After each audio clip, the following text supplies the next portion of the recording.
It's Tim Albright with AVNation with an AVNation special celebrating Black History Month and celebrating the accomplishments, the contributions, and the stories of Black individuals in the AV industry.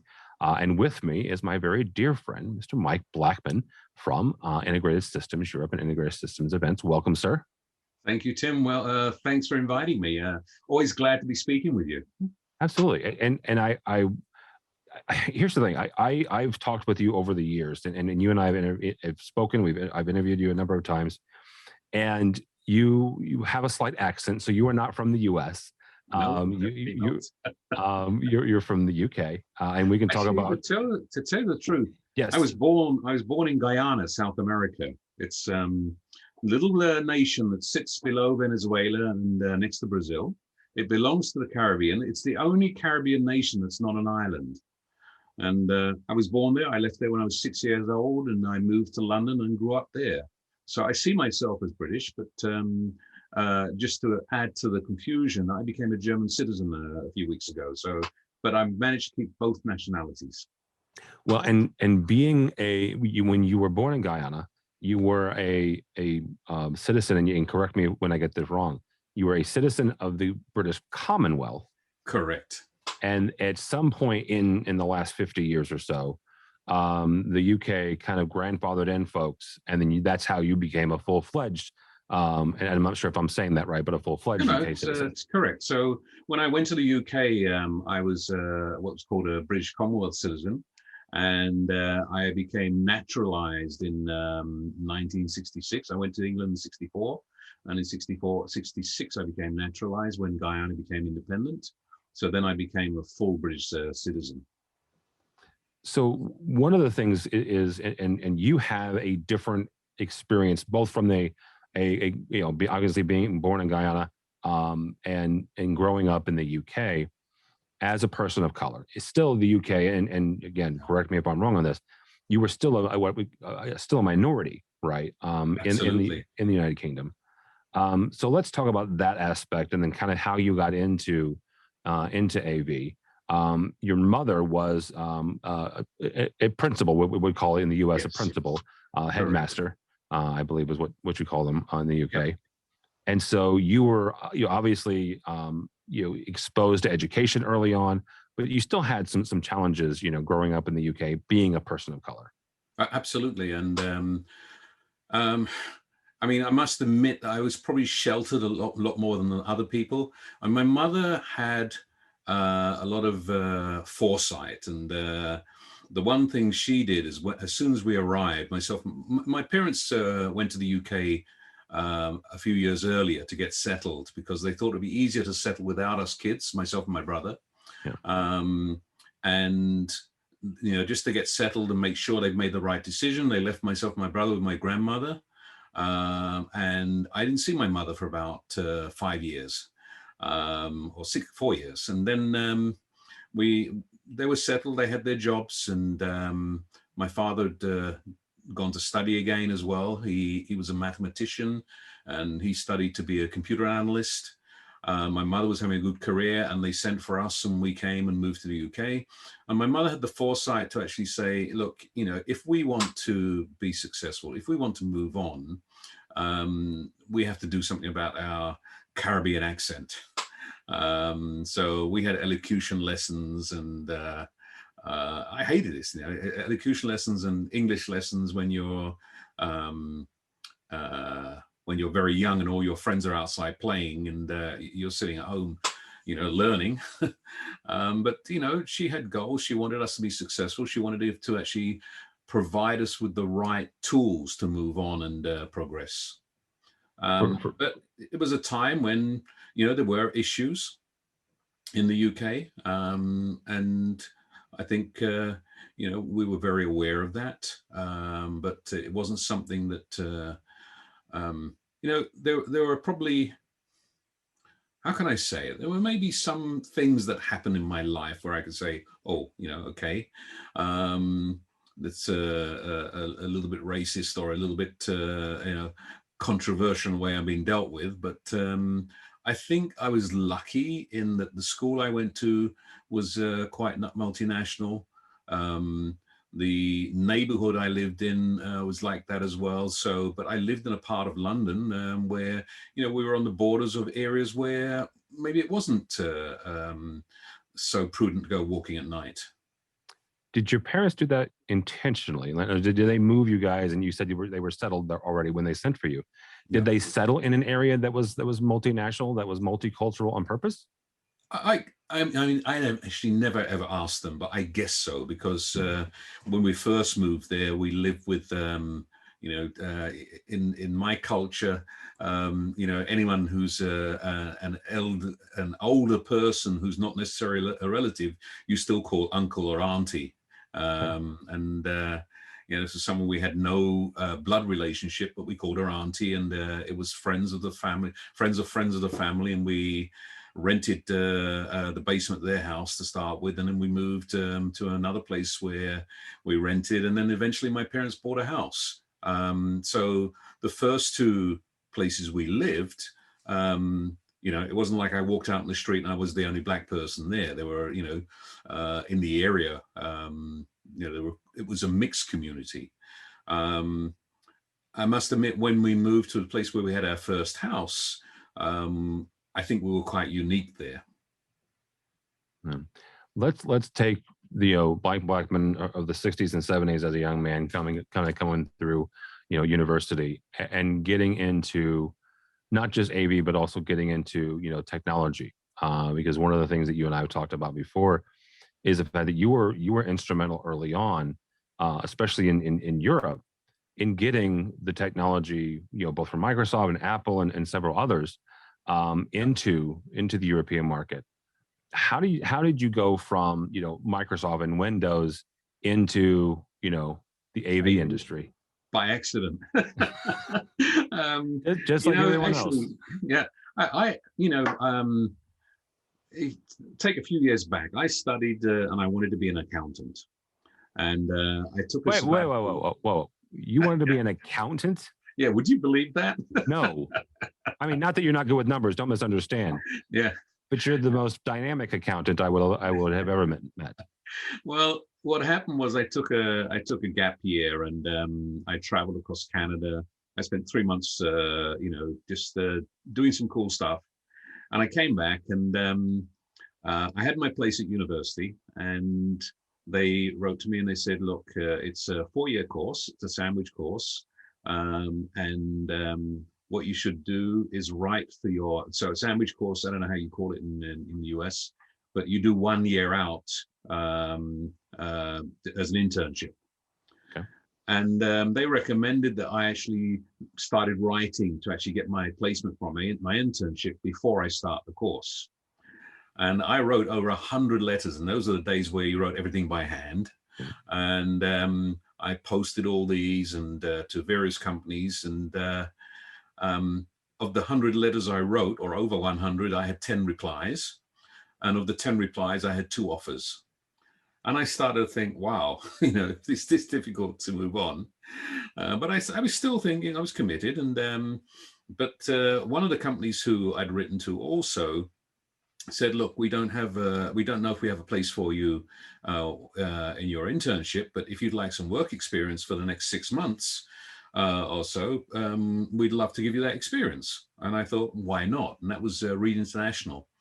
And I loved the project work. I was in the corporate consolidation department. So this was worldwide headquarters in Piccadilly in London. And we took the accounts from all over the world. They were consolidated into different groups. And then we would get the final consolidated accounts for each group and put them into one set of accounts. And it was all project work, and it was interesting. But then one guy who was in the bookkeeping department, that's general accounts, he was sick and had to be off for about 3 months. And they asked me to go into that department to take his place.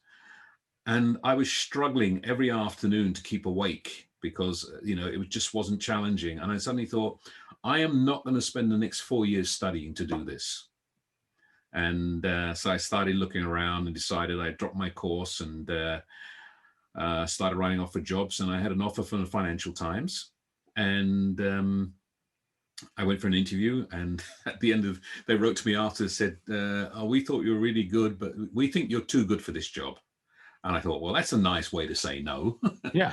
um, but they said, no, we've got another position we'd like to offer you. Would you be interested to come and interview for it? It has a little bit more money.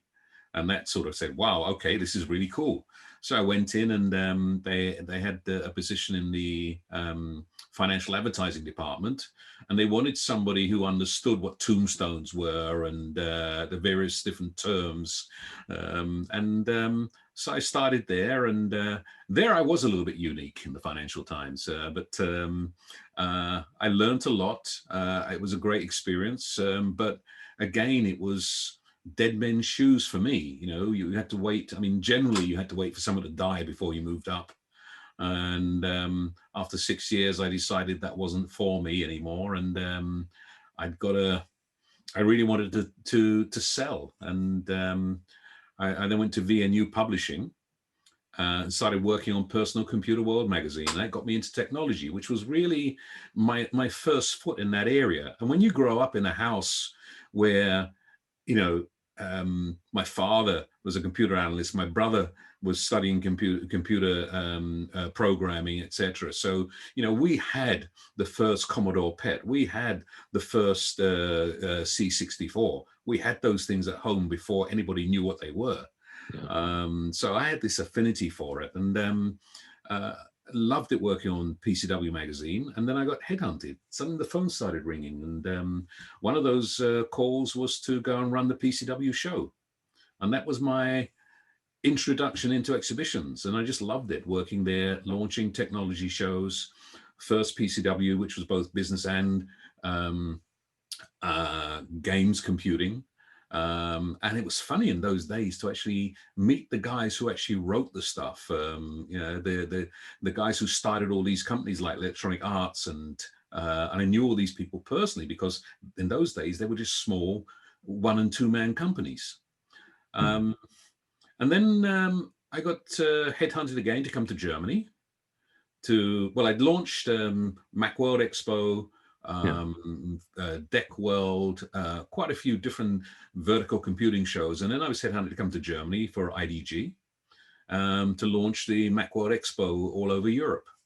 And launching the company in Germany, we then launched Windows World for Microsoft. We did Sun World for Sun, and various, you know, we saw niches. You had these mega computer shows like CeBIT running here, and systems, and nobody thought there was space for anything else in the computer world in Germany.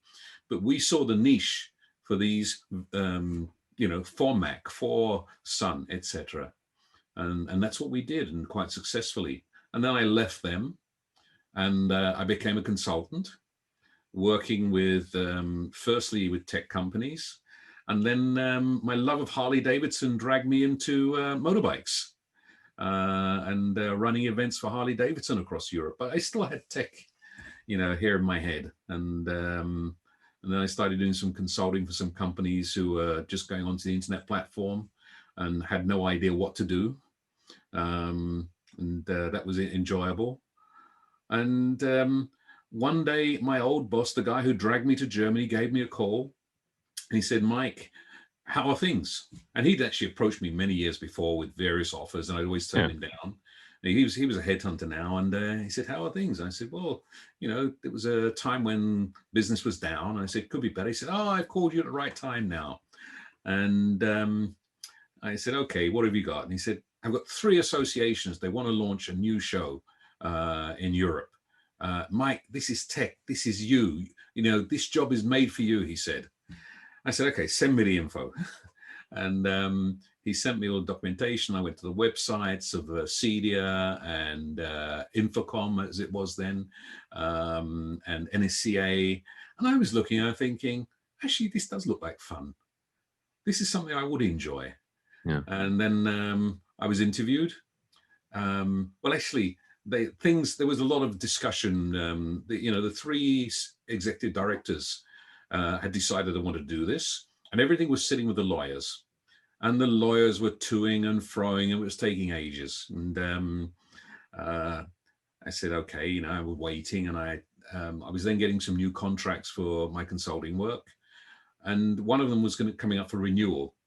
And I thought, you know, I'll probably say yes to renew this, and then they'll call me and say, okay, we want you to start. And so I called, and I'd actually got an invitation to go to the US from my uncle to come for his birthday. So I called and said, look, I'm going to be in the US anyway on this date. If you want me to come up from Atlanta, as it was then, that's going to be a lot easier for all of us. So I immediately got a phone call back saying, yes, please come and see us. And I flew up, spent the day in Fairfax, being interviewed by everybody, and I left, went back to the airport, got a call on my phone saying, Mike, the job's yours. And that was the start. And that was the start of ISE. Yeah. So you obviously, it was 14, 15 years ago, right? That was, when was that? Wow, I lose track of time. That was March 2003. Okay. And the first ISE was when? Was in January 2004. All right. So yeah, 17, 18 years ago, almost. Yeah. First ISE, you and I talked about this, and you said this, you know, was modest, but it was there, and it was a seed. It was there. It was, you know, everyone said, look, this has feet. This is something that we believe can develop into what we want. And all of the exhibitors who were there were unanimous about that, and they wanted to give it a chance. They said we'd done the right thing. It wasn't what they needed at that time, but it was a start. And you know, we got the support of all the exhibitors saying, we want this to go on, we want to build it up, we believe, you know, we need this, and we want to support it. Yeah. And that was a great vote of confidence for everybody. I mean, it was a struggle to get it started. We had, at that time, there were a couple of shows in Germany that covered AV or tried to, and most of the community here were really against, they weren't supporting the show. I can recall one company, they're actually an exhibitor now, and he wrote a letter to me saying, you're only going to get Swiss farmers and you know, people like that coming to this show. We're not going to support it. And yeah.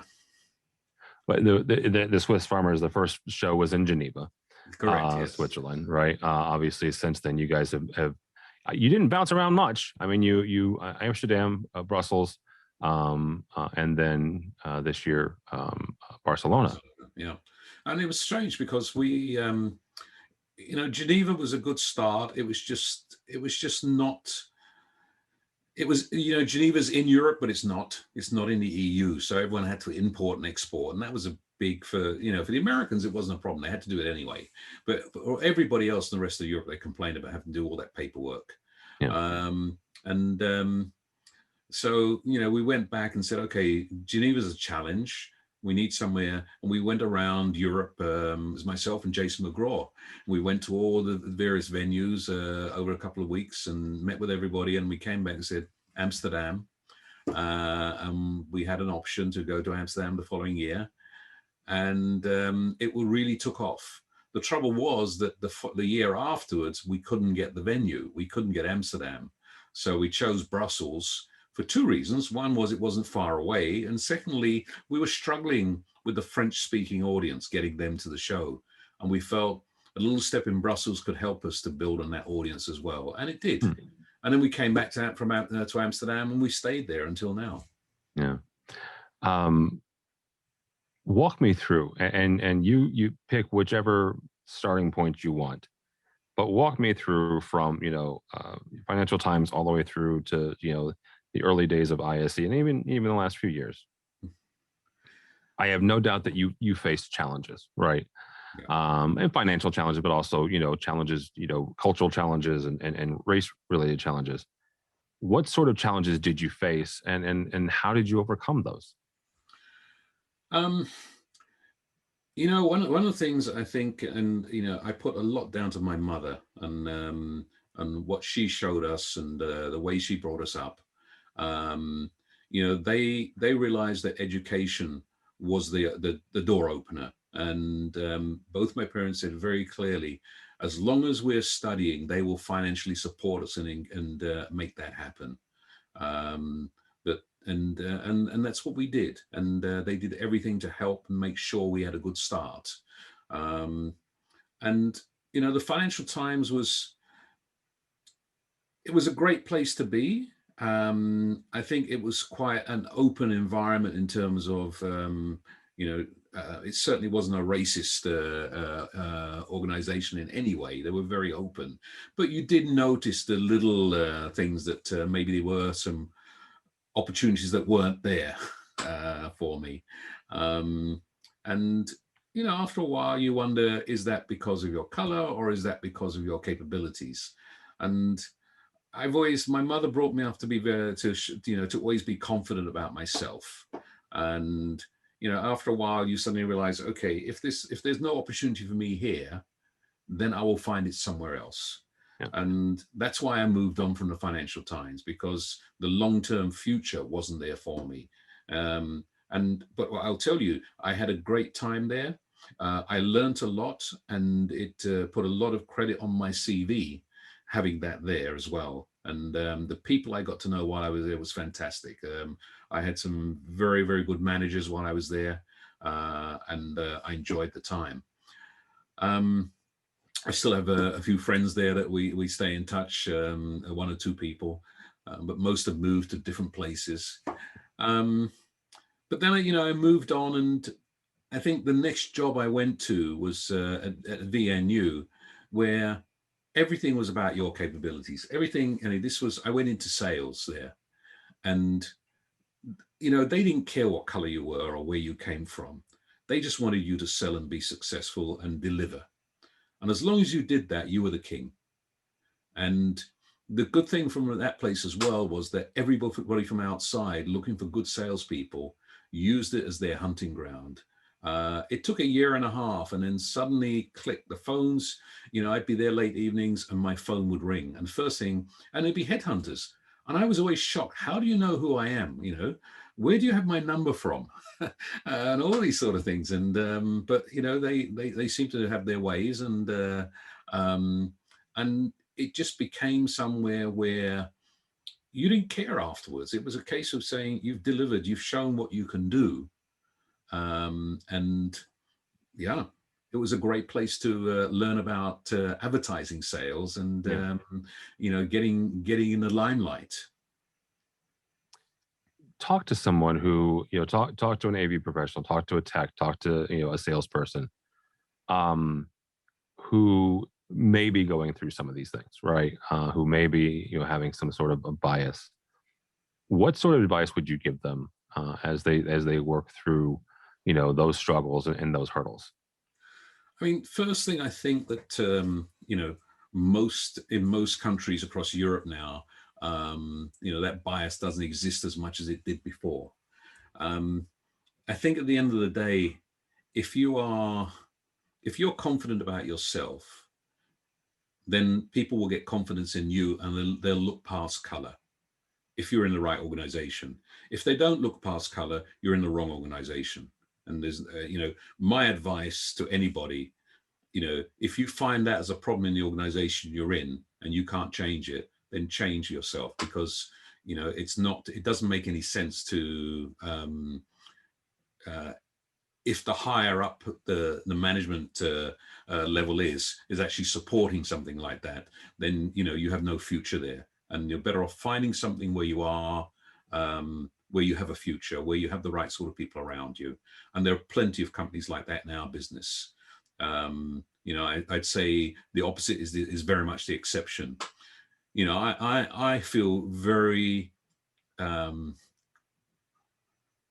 I feel very fortunate to be in the organization I'm in. Having both CEDIA and AVIXA, but particularly guys like Dave Labuscus, who support every opportunity, for diversity, etc.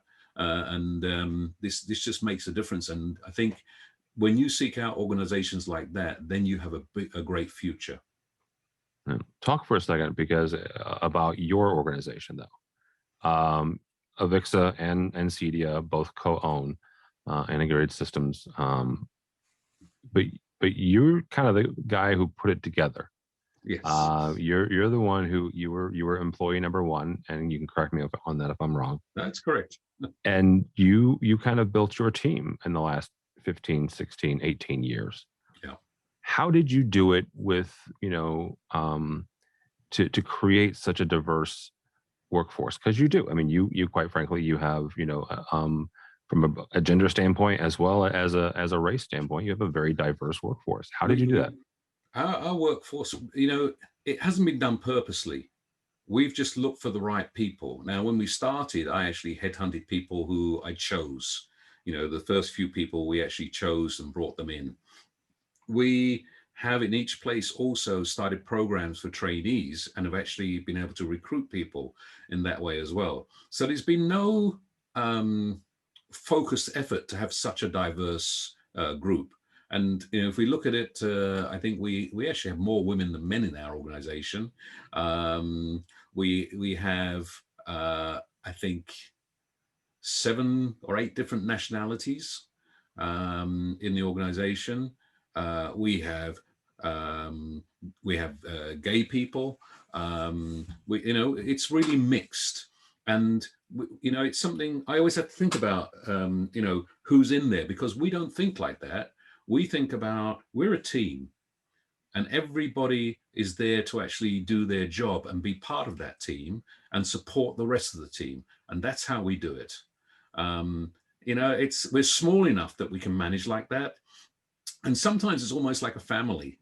There are rows and disagreements sometimes, but we all come Right. together and we all hug each other and say, okay, we got to do this now. We're all together, and that's how we manage it. And it works for us.